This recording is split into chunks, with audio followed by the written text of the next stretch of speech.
U.S. President Donald Trump recently shocked the world by recognizing Jerusalem al-Quds as Israel's capital. The city has been one of the core demands of the Palestinians during previous rounds of U.S.-mediated talks. The announcement triggered Palestinian President Mahmoud Abbas to declare that America can no longer act as a mediator and should be replaced by the United Nations. The White House defiantly accused Abbas of preventing peace with its decades of criticism. Now reports suggest Trump's Jerusalem move could be just the tip of the iceberg. New revelations show that the U.S. may have planned to help Israel wrest control of vast Palestinian territories, including all of the occupied West Bank, for good. And in doing so, Trump's administration seems to have found a willing partner in the Arab world. Saudi Arabia is said to be getting totally on board with American and Israeli plans for the region.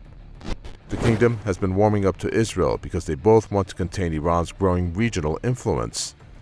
The Saudi kingdom is said to be using the Palestinian issue in its bargain with the U.S. and Israel.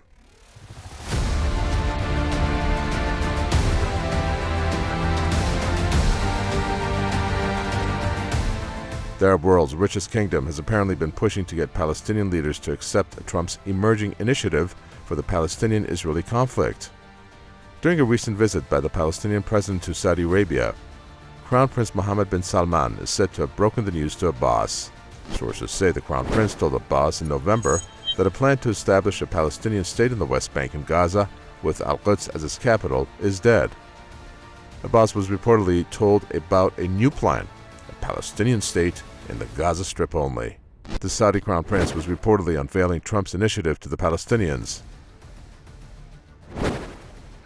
This means, yes, in effect, the annexation of most of the West Bank and to create a large concentration camp in Gaza, probably transfer large numbers there, shove them ever farther into the Egyptian desert to the south, and who knows, perhaps eventually reclaim Gaza once the Palestinians are gone from there. And that it won't stop there.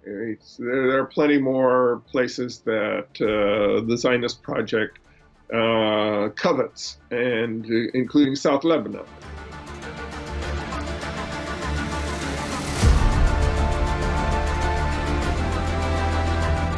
Saudi Arabia and Israel are said to have held backdoor meetings for several years. The clandestine dealings have practically become an open secret now. Israeli officials are even going public about it. Israel's intelligence minister has invited bin Salman, who's the de facto ruler of Saudi Arabia, to visit Israel. Yisrael Katz called the kingdom the leader of the Arab world, insisting that future talks with Palestinians should take place under Saudi supervision. Saudi Arabia, it's at least the current Saudi Arabian regime, led primarily by Mohammed bin Salman,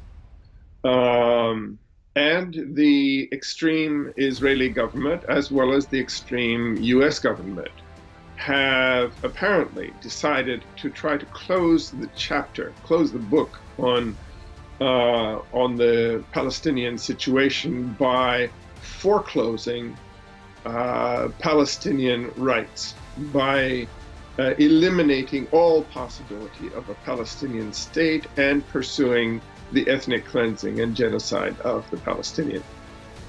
The Palestinian cause seems to be in serious danger. That is because the U.S., Israeli, and Saudi triangle is leaving no stones unturned. The Palestinian leadership has for decades put its trust in the United States as a mediator and Saudi Arabia as a brotherly Arab nation. The recent stances by Washington and Riyadh have boosted the position of Palestinian resistance groups, which oppose any type of compromise with Israel.